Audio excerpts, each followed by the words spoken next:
Our culture is fixated on the finish line.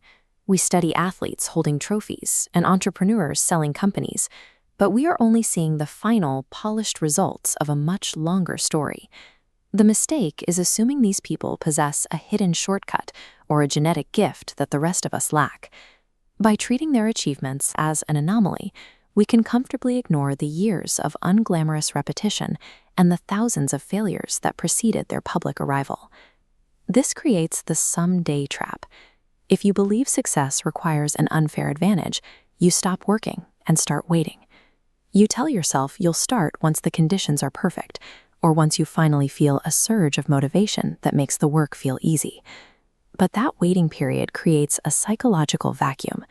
Instead of progress, you gain overthinking and hesitation. Fear thrives in a lack of motion, and it is how highly capable people end up trapped in the same cycles for decades, convinced they simply aren't ready yet. Delaying action doesn't protect you from a bad outcome.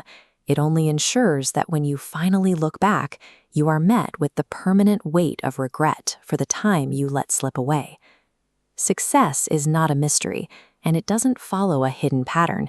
It is the predictable consequence of applying the same basic principles with relentless consistency. It is a matter of mathematics, not magic. Thomas Edison is often remembered for his brilliance, but his actual output relied on raw, stubborn endurance. He succeeded because he outworked the problem.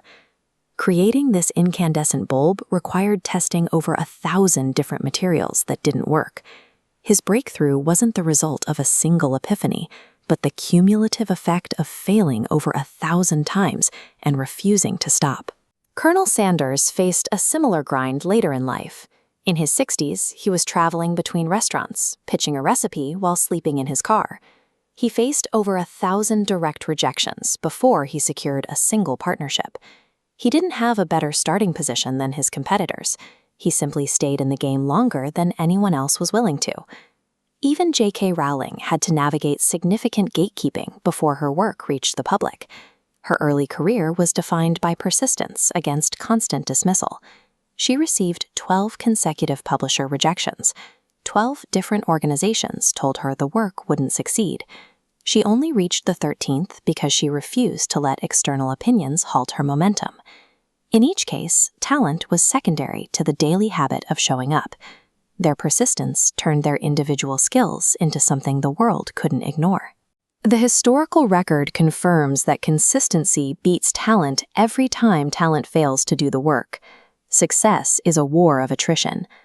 To replicate these results today, you have to look past your bank account and examine how you manage your internal resources. Progress is fueled by energy and focus.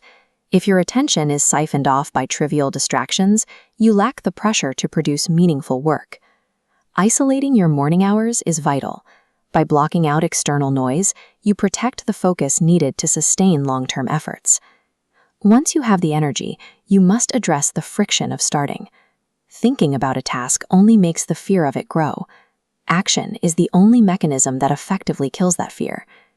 Most people wait for a feeling of confidence before they move, but confidence is a byproduct of action, not a prerequisite for it. You build the belief that you can succeed by proving it to yourself through small daily wins.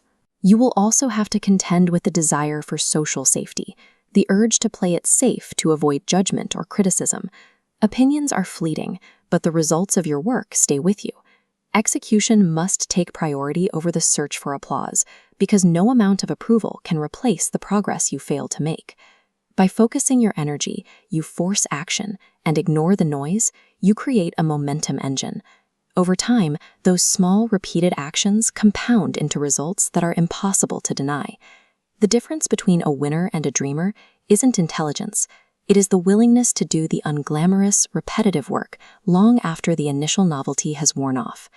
This leaves you a choice. Take on the temporary discomfort of daily discipline, or carry the permanent, unchangeable pain of regret. Your future is being shaped right now. It is not built on a conceptual someday, but on the specific tasks you choose to complete today. Stop looking for a way around the work. Invest in your own growth and take the first step immediately, regardless of how you feel or what people might say. When you move past the illusion of talent and commit to the math of daily habits, success shifts from a matter of luck to the predictable result of the habits you chose.